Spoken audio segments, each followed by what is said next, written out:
Dale Ferdinand Kobble, better known as Longlegs, is a figure shrouded in mystery. Not much is known about his life, his background, or what led him to kill for the devil. But while we don't know Kobble's full story, we can start to piece together who he is, or at least what he has become, by analyzing his appearance, his personality, and his victims. Kobble was probably born sometime in the 1940s based on his appearance in 1993 when he was finally caught by the FBI. At the time, the Bureau was investigating the deaths of the Horn family, whose bodies were discovered on November 14th, 1992, with Longlegs arrested on January 13th the following year. We also see a giant photo of Bill Clinton behind Agent Carter's desk, who was elected in 1992 and inaugurated in January 1993. We don't know where he grew up, but we can assume that he was born in America based on his accent. There is no mention of parents or siblings, and we don't know what his childhood was like. But based on research into the childhoods of murderers, we can assume it wasn't a happy one. According to the National Library of Medicine, research has suggested that the profile of a serial murderer typically includes abuse during childhood. 50% of serial killers suggested that they had experienced psychological abuse, 36% had experienced physical abuse, and 26% had experienced sexual abuse. We can infer that Kobble's childhood was a religious one, due to the fact that he often references religious texts such as the Book of Revelation and lyrics from religious songs. The herald angels sing.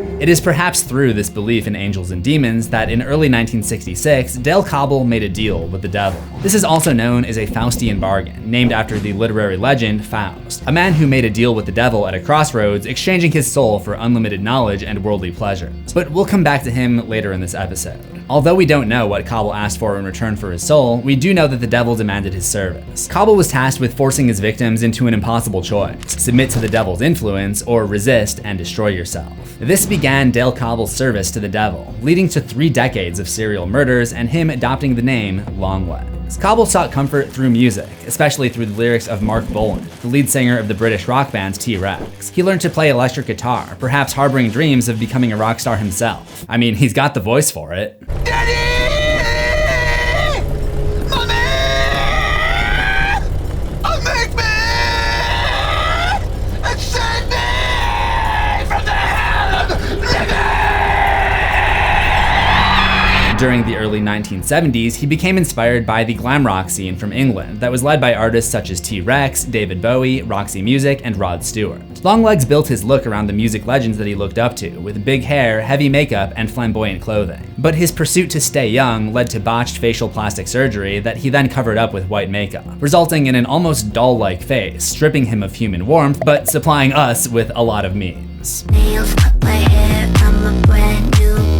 Kobble had, at some point in his past, been a doll maker, and this became the tool through which evil could enter the homes of his victims. First, he would choose a family, usually a Catholic one, with a daughter whose birthday was on the 14th of the month. He'd observe them from a distance to capture the likeness of the daughter, then craft a doll in her image. The dolls were made with porcelain, unbleached canvas, a cotton stuffing, and finished off with human hair. He would place a metal ball inside the doll's head, each one infused with a little bit of the devil himself. The work of the devil, with a little bit of him in everyone. Like that one Facebook friend who you've spoken to once in your life but always wishes you a happy birthday, Kobble would stop by each house within 6 days of the daughter's annual celebration of birth under the guise of dropping off the doll as a gift from the church. The families, unaware of what they were inviting in, would accept the doll without question, believing it to be a birthday gift for their daughter. Once inside the house, the devil, from his hiding place in the doll, could begin his evil work, controlling and bringing about the destruction of the families. If you want to know more about the meaning of the references hidden in Longlegs' crimes, what most viewers don't understand about the character, the hidden mysteries of the Longlegs ARG, and the secret messages encoded in ciphers hidden everywhere, then stick around to the end of this video. This video is sponsored by Factor.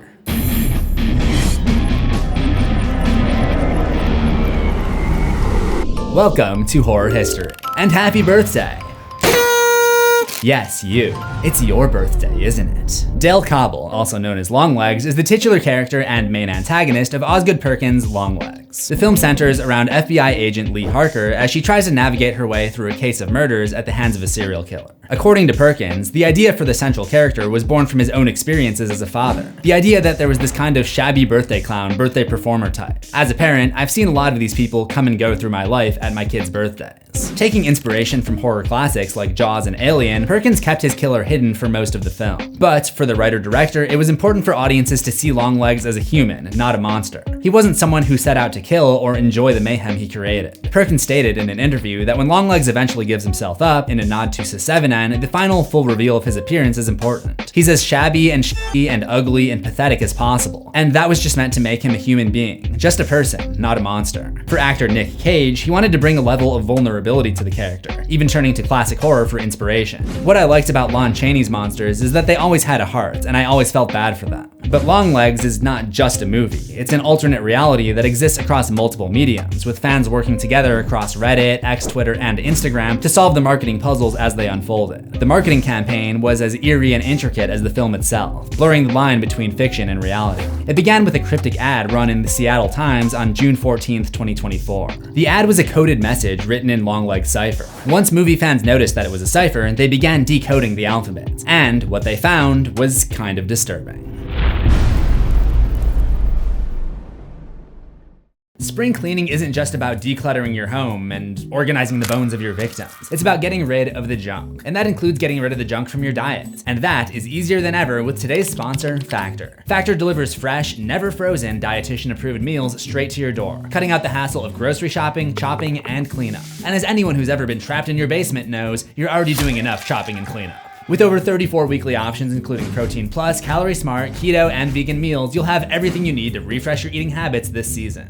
I genuinely have become so much healthier since I started getting meals from Factor and their parent company HelloFresh. When I'm eating right, I just get sick less, and it's a win-win with Factor. It saves me time and clears out the stress of meal prep. It's even faster than ordering delivery, and it's way better for you. Think of it as a spring cleaning for your mind and schedule, giving you time to focus on what matters. Like those people locked up in your basement, you sick freak. Ready to refresh your routine? Head to Factor75.com or click the link below and use code 50CZ to get 50% off your first Factor box plus free shipping. That's Factor75.com with code 50CZ because this spring, less stress and better meals are just a few clicks away.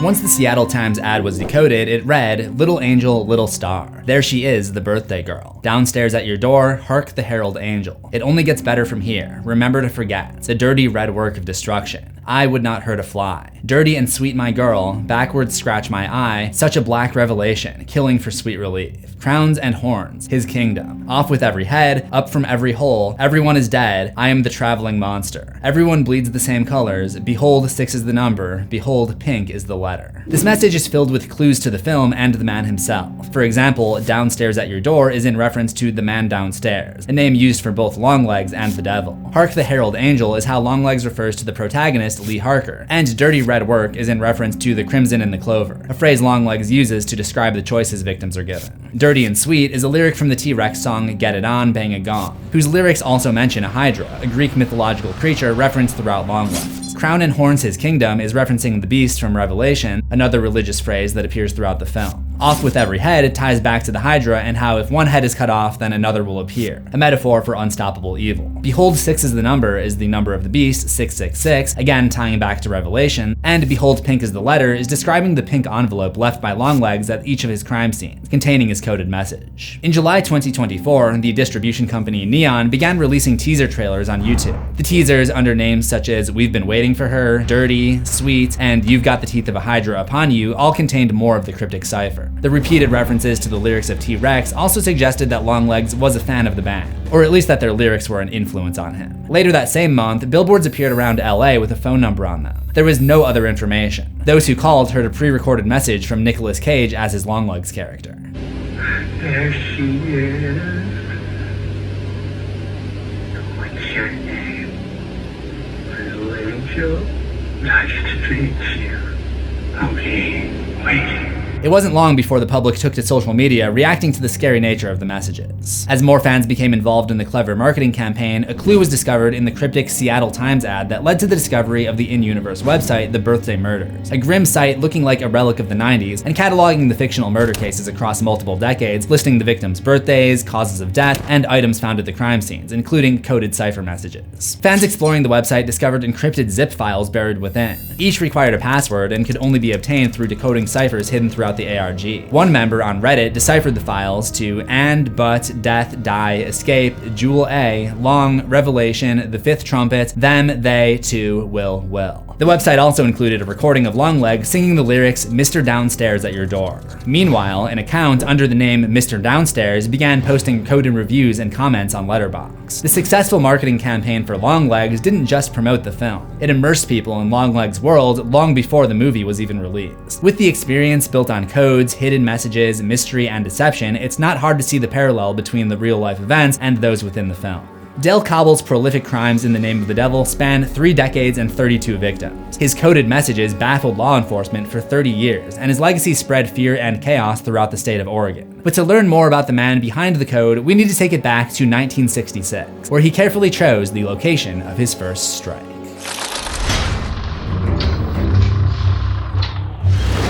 Longlegs' first victims were killed on July 14th, 1966 in Damascus, Oregon. The first murder happens on July 14th, 1966. Yes, thank you, movie. Damascus may be a small town in Oregon, but the name Damascus carries a much deeper religious importance. In biblical stories, the original Syrian city of Damascus was the site of Saul's transformation into Paul the Apostle in the New Testament. Saul was a persecutor of Christians who, on his way to Damascus, was struck blind by a vision of Jesus. After being led into the city, he was baptized, regained his sight, and became Paul the Apostle, one of the most important figures in Christianity. Saul's story is one of transformation, from darkness to light, from sin to salvation. Interestingly, Longlegs is the opposite of Saul's conversion. Instead of turning his victims towards faith, he turns them away from it, inciting them to kill and leading them to their own destruction. In Isaiah 17:1, Damascus is described as a city marked for divine judgment and destruction. Behold, Damascus will cease from being a city, and it will be a ruinous heap. This prophecy foretells the fall of Damascus, transforming it from a thriving city into a wasteland. In biblical tradition, the destruction of a city often symbolizes the consequence of sin or the collapse of faith. This apocalyptic imagery mirrors the fear and chaos caused by Longlegs' murders. I don't think it was a coincidence that Kobble chose this town. As we'll see, his murders are steeped in religion and prophecy, drawing a twisted parallel to Paul the Apostle's journey. Where Damascus, Syria played a significant role in religion, Longlegs turned Damascus, Oregon into a place of corruption. And it all started with the Applewhites, a prototypical American family. The pair had first met while attending Easter services at St. Boniface's Roman Catholic Church. On July 14th, 1966, the family were home celebrating their daughter Teresa's 9th birthday.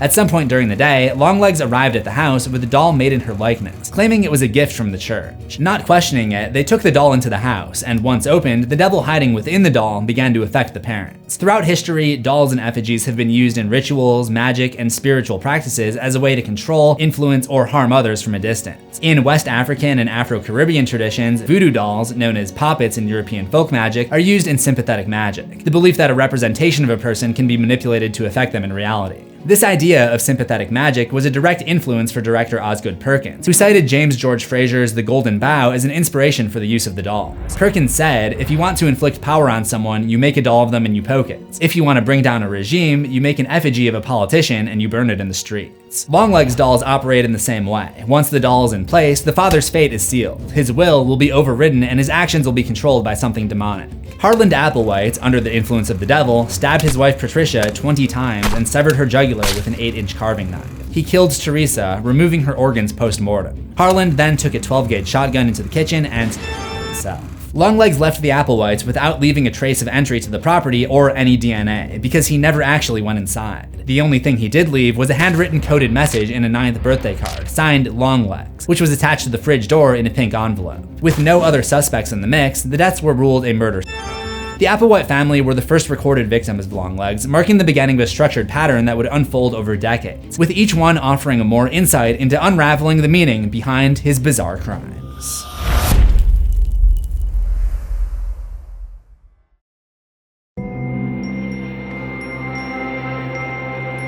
Dale Kobble's transgressions weren't just random killings, they were part of a larger design. Each family was chosen deliberately because they had a daughter whose birthday was on the 14th of the month. This was part of Longlegs' algorithm. The first murder happens on July 14th, 1966. The rest occur within 6 days of the daughter's birthdays, either before or after, creating an inverted triangle. In Christianity, the triangle represents the Holy Trinity, the Father, the Son, and the Holy Spirit. It's a symbol of divine protection. In alchemy, it represents water, a life-giving force. We see triangles in both the office of Agent Carter of the FBI and on the desk of the doctor at the psychiatric hospital. Both are establishments designed to protect and heal.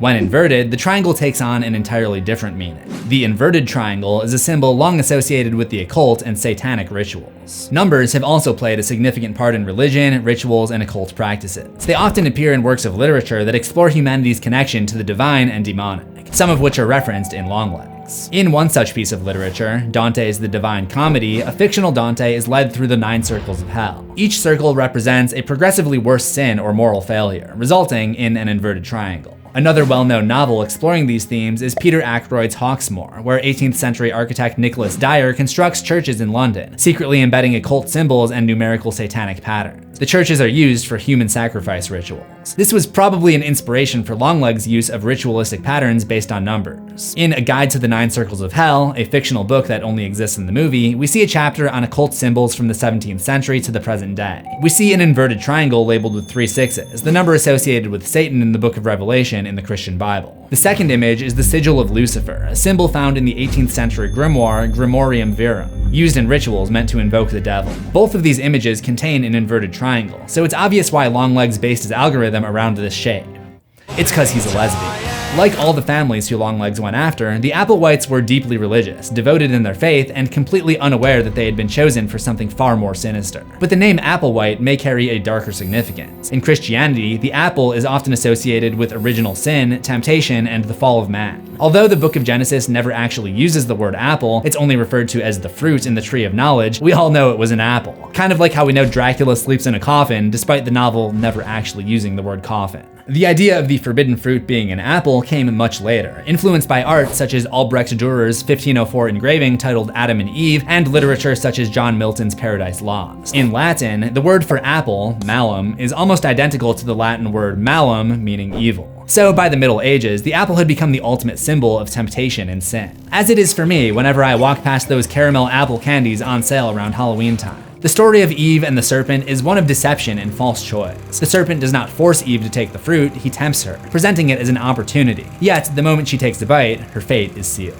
But that isn't where the Applewhites' ties to religion end. In 1997, Marshall Applewhite, the leader of the Heaven's Gate cult, led his followers into a mass, convincing them that they were meant to transcend to a higher plane. His teachings, a mix of Christian apocalyptic belief and UFO theology, manipulated his followers into believing that their deaths were not an end, but a transformation. Like Marshall Applewhite, Longlegs presents damnation as destiny, making his victims complicit in their own destruction. Dale's pattern would continue with each of his victims through the 60s and 70s. The Clovers, a Catholic family who lived in Echo, Oregon, were killed on June 20th, 1968, 6 days after their daughter's 9th birthday. This time, in addition to the pink envelope pinned to the fridge door, there was now satanic imagery, 666, and a pentagram written in blood. Something that was missing from the scene of his first victims. This use of satanic imagery at the Clover crime scene bears a striking resemblance to the Manson family murders, where messages written in blood, such as Helter Skelter and Death to Pigs, were left behind to create a sense of fear and chaos. While the Clover murders occurred in 1968, 1 year before the Manson killings, the Manson family was already active during this time, and their reputation for ritualistic violence had begun to spread. So the presence of the satanic imagery at the Clover house serves the same purpose as those left by the Manson family, to instill fear and uncertainty. Later, in 1992, Agent Lee Harker and Agent Carter would make a similar connection.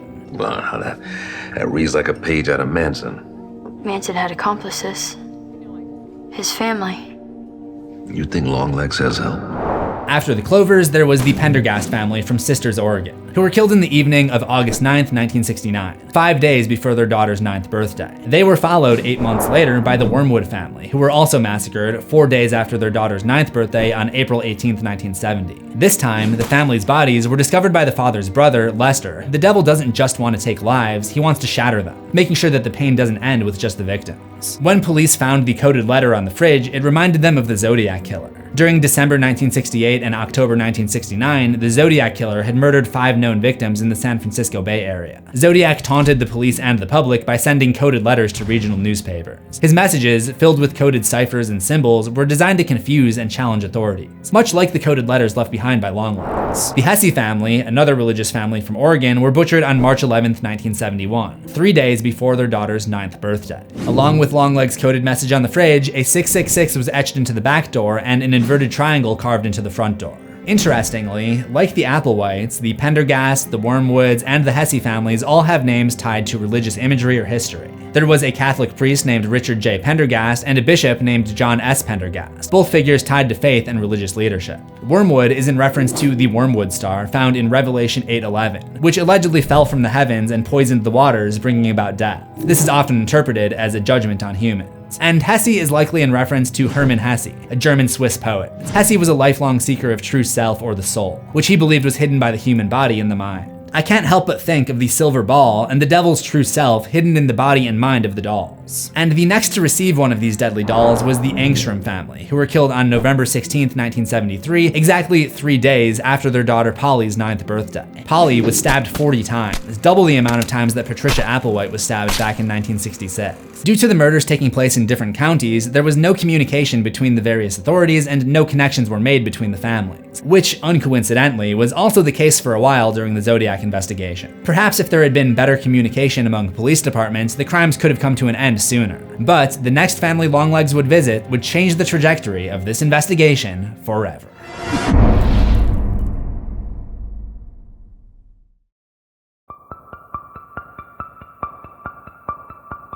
On January 13th, 1974, Dale Kobble drove to the home of Ruth Harker and her daughter, Lee. She called on a police report. January 13th, 1974. He watches as the natural-born investigator, Lee, grabs her camera and heads outside. Clearly, she's never read a Stephen King novel, or she might know that investigating on her own never really works out well for the kids. After she finds nothing in the car, Kobble grabs her attention by making a bird call.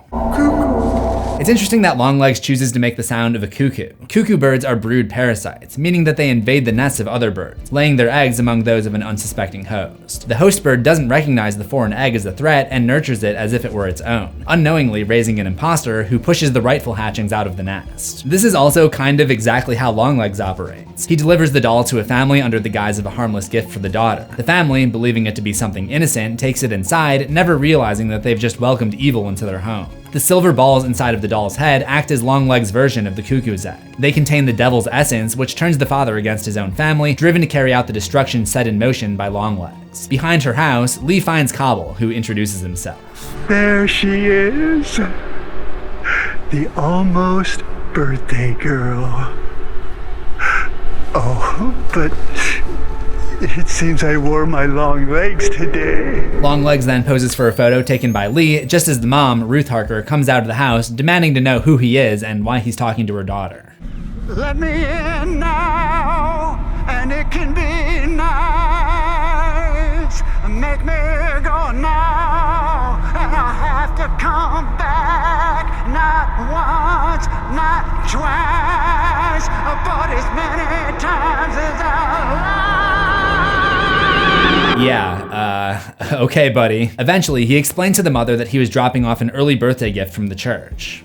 You won! Ruth tells Longlegs to leave and calls the police, reporting a tall, pale trespasser. But determined in his pursuit of the Harkers, Kobble returns the next day, seemingly sabotaging the phones. Longlegs makes it into the house, but he's not alone. As the devil stands behind Lee, Kobble attacks and ties up Ruth in the next room. The attack on the Harker family stands out for 2 reasons. First of all, there's no father on the scene. This breaks away from the usual pattern of victims and means that there's no one to kill the mother and daughter, which leads to number 2. This is the first time Kobble allows himself to be at the scene of the potential murders, meaning that there's the risk of him leaving fingerprints, footprints, or DNA. Ruth begs for the life of her daughter and is given a choice. To be given the same choice that they've all been given. Crimson or Clover. Longlegs' phrasing isn't random. It's a direct reference to Crimson and Clover, a song by Tommy James and the Shondells released in 1968, right around the era of the other music that he always seems to be referencing. Crimson and clover, over and over. Personally, I had no idea that these lyrics were being regurgitated as I grew up listening to Jimmy Eat World.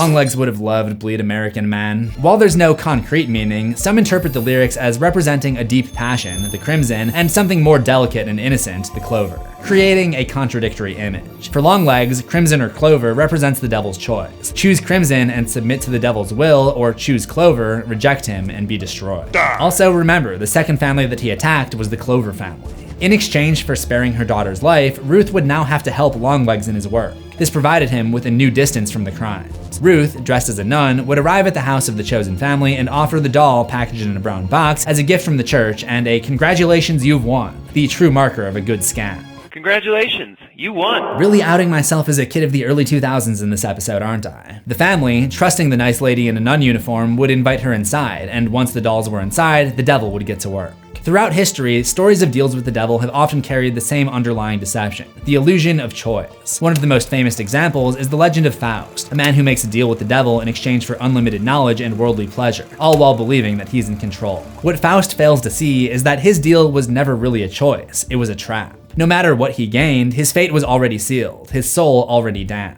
The same illusion of control plays out in Longlegs and Ruth's deal. Unlike Ruth, who sacrificed herself for her daughter's safety, we have no clear answer as to what Kobble got from his deal with the devil. Perhaps he asked for youth. His dated look with the heavy makeup and plastic surgery are signs of a man refusing to age. Or perhaps he wanted power, knowledge of the devil's design, a role in something greater than what his life had led to. But unlike Faust, their deals are only temporary, and the cost is far greater than what they could have imagined. Ruth, agreeing to be an accomplice, only bought her and her daughter some extra time. They hadn't escaped their fate. But Dale didn't need the devil to introduce him to the idea of fate. As a fan of the glam rock band T-Rex, he likely would have been aware of the songwriter Mark Bolan's obsession with destiny and fate. Bolan himself predicted that he wouldn't live past 30, only to be killed in a car crash at the age of 29. And this wouldn't be the only time the words of Mark Bolan had a significant link to the world of Longlegs. Like the road crew who gets things ready on stage before a T-Rex concert, Ruth Harker would set the stage for the next set of victims in August 1974.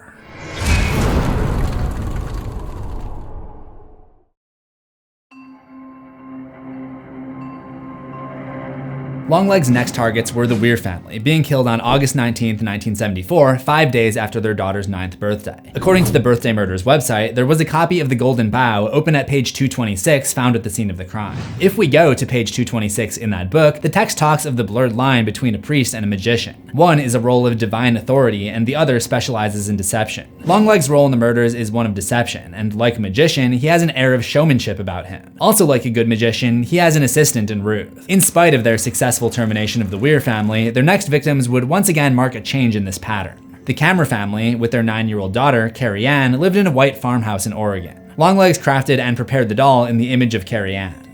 What's your name, little angel? Nice to meet you, Carrie.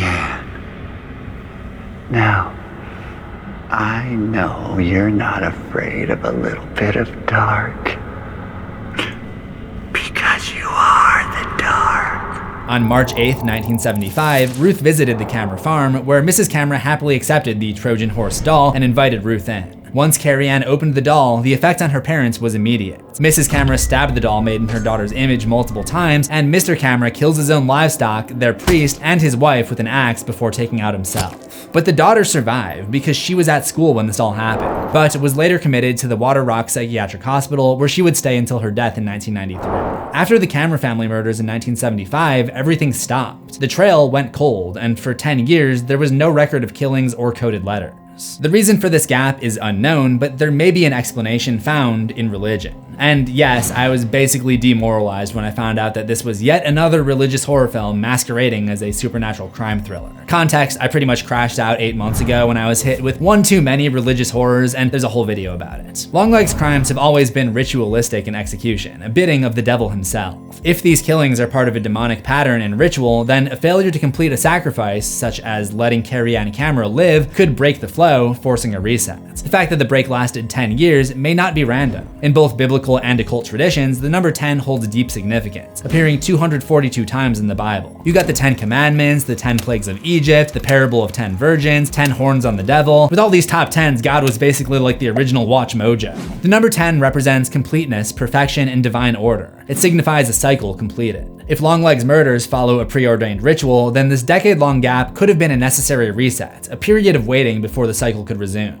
But there could be another reason for Longlegs crawling out of the shadows of his basement once more. And the answers lie in two events that happened way before Nirvana in 1985, the year that the FBI took over the cases. Special Agent Chester Van Adder was in charge of the Salem Criminal Investigation Division that was looking into the 8 murders, linked only by coded letters from Longlegs. In 1986, handwriting experts studied the letters and confirmed that they had all been written by the same person. They also eliminated the idea that the letters had been written by any of the fathers or anyone related to the families. Forensic analysis showed no fingerprints or DNA at the scenes of each crime. And with no links between the victims, they exhausted almost every possible avenue. The FBI then decided to publicize the cases. They set up a hotline and offered a reward of $250,000 to anyone who had information that would lead to an arrest and conviction. 1985 was also the year that Lee Harker decided that she wanted a career in law enforcement. It's funny. The day you decided to go into law enforcement, you were 20. We had such a big laugh about it. Although it was only me who laughed, not she.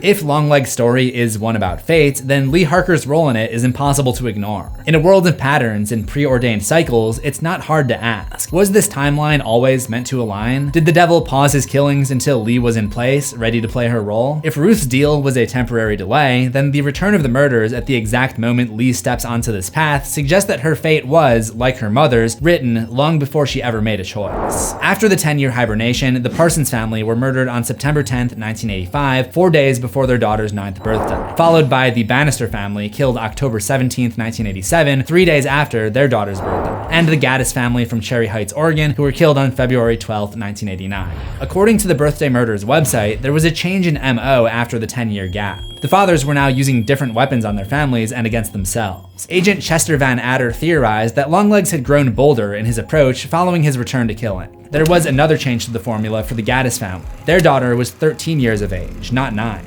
Perhaps this was a nod to the fact that Ruth and Lee were supposed to be the family killed on the 13th, or maybe that's just looking too much into it. Your call, really. There was a suspect for the Parsons death, a 26-year-old drifter named Wayne Allen Stump. But with no physical evidence tying him to the crimes, Stump did not have to talk his way out of anything in his French-pressed suit and tie, because he was released a few days later and officially ruled out as a suspect. The next person of interest in the case was a 49-year-old man named Oral Rinch, who worked as an ice cream vendor in the town of Rome, Oregon. This guy had previously murdered 4 little girls, used ciphers and codes, and started a satanic cult, but was never charged with the Longlegs murders, and died in 1992 via blunt force trauma to the back of the head. No one was ever arrested. A short while later, Agent Van Adder retired from the FBI. His biggest regret was not catching that son of a bitch Longlegs. Van Adder was replaced by Special Agent William J. Carter, a family man with a love for baseball. I need to talk to someone about my beautiful Mariners. And later that year, Agent Carter would get his first fresh lead on the case.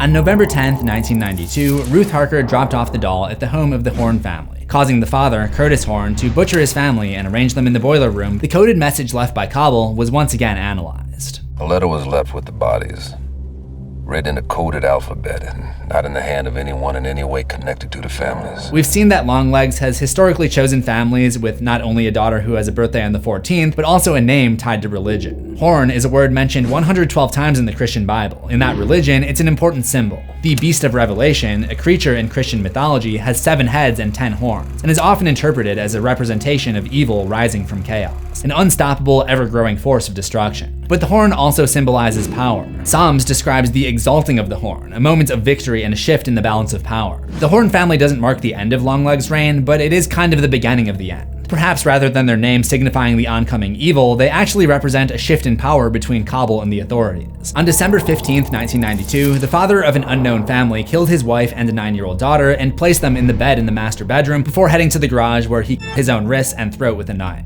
The family had planned a trip to LA to go to Disneyland, so when the neighbors didn't see them, they assumed that they'd gone on holiday, rather than assuming they'd turned into grim grinning ghosts themselves. In early 1993, Lee Harker graduated and joined the FBI. Her first case resulted in the death of her partner, but a clairvoyant feeling led her to apprehend her suspect, which fast-tracked her to a position of importance in the bureau. This tragic and eventful first day would put her into the direct path of the shadow that had been stalking her family for 18 years. On January 8th, 1993, she was brought onto the Longlegs case by Agent Carter, so a day later, Longlegs paid her a visit. He banged on the front door, and like their meeting in her youth, he lured her out by standing in the distant trees, then slipped into her house when she went to go investigate and placed a pink envelope on her desk. It contained a familiar 9th birthday card, and the pale-faced glam rocker had written a religious quotation in both English and his own cipher, giving the young agent enough information to crack his code. But Kobble makes it clear by threatening her mother's life that she has to keep mum about how she came to crack it. The religious quotation chosen by Kobble reads, "Stood upon the sand of the sea." And I stood upon the sand of the sea, and I saw a beast rise up out of the sea, with 7 heads and 10 horns. And on his horns he wore 10 crowns, and on each head was written the blasphemous name. Book of Revelations, isn't it? Revelation. Once again, we have a reference to the Beast of Revelation. But this isn't the only reference to a multi-headed monster in Kobble's world. His favorite band, T-Rex, makes a strikingly similar allusion in their most popular song, Bang a Gong Get It On, also known as Just Get It On, with the lyric, "We've got the teeth of the Hydra upon you."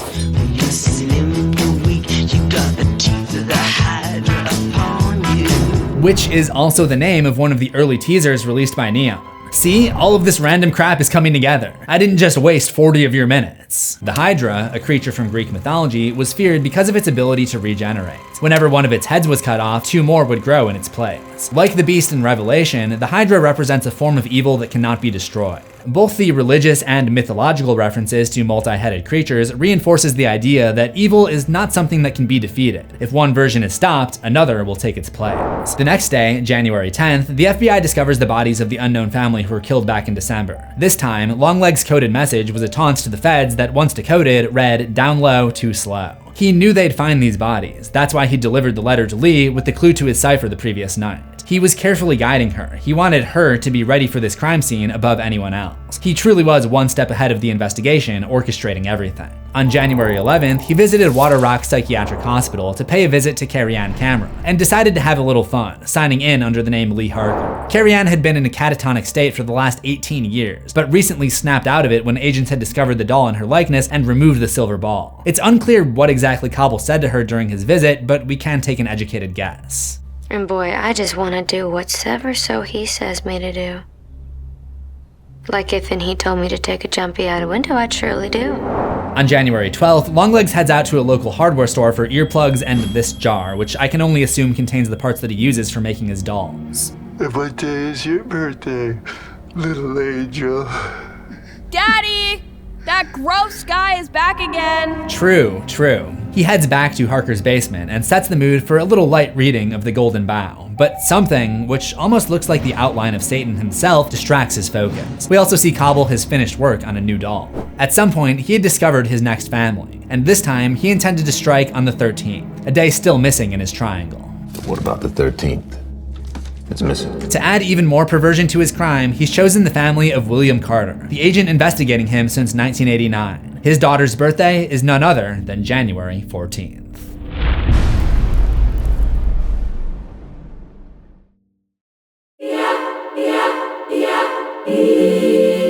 Longlegs has arranged with Ruth for her to drop off the doll at Agent Carter's house on the 13th. This choice is foreshadowed by the appearance of a silver ball on the desk of Agent Carter. When the day arrives, Longlegs is aware of the fact that Lee had discovered his identity the previous day, so he packs up 2 suitcases and heads for the bus stop. But when they find him, he just willingly gives himself up. He's taken back to the FBI where he's questioned, but all he seems to want is to see Lee Harker. While he was a match with the handwriting on the notes left by the killer, there's still no physical evidence to prove that he killed anyone. So, seeking more information, Lee complies with his request and goes to speak to the man downstairs. Kobble?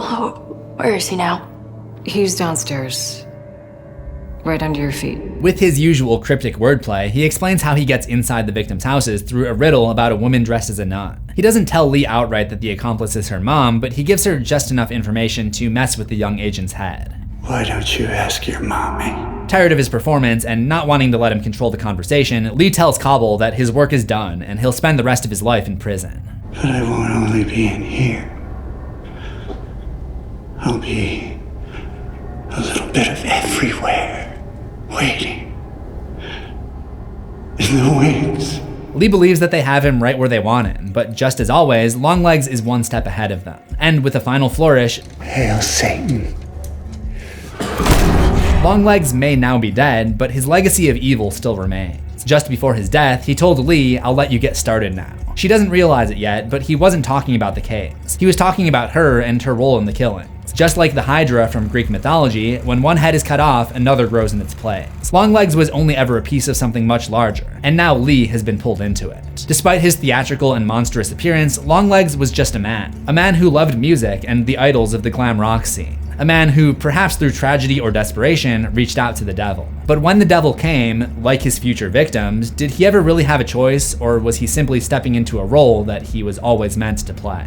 His final words to Lee weren't just a taunt, but instead a prophecy of what was to come. Like the Beast of Revelation rising from the sea, Longlegs was never the true source of the darkness. He was merely one head of a bigger being. And like the Hydra from Greek mythology, where one head is cut off, another grows in its place. Because Longlegs' story is not about a man who killed. It's about a force that can't be stopped. A force that chooses its players long before they ever understand their role. In the end, evil is inescapable. Longlegs is dead, but his work is far from over. Hail Satan. If I had a dime for every time I've discussed a villain who stayed one step ahead of law enforcement on a journey of religious ideology, leaving behind coded messages and ultimately giving himself up as part of his greater plan, I'd have 2 dimes. But it's weird that it happened twice. Click that video on the left to check out my analysis of John Doe from CZsWorld. And if you love horror, even religious horror, remember to subscribe to CZsWorld for new horrors every week, ring the death bell, and select all notifications, and I will see you in the next one, assuming we both survive.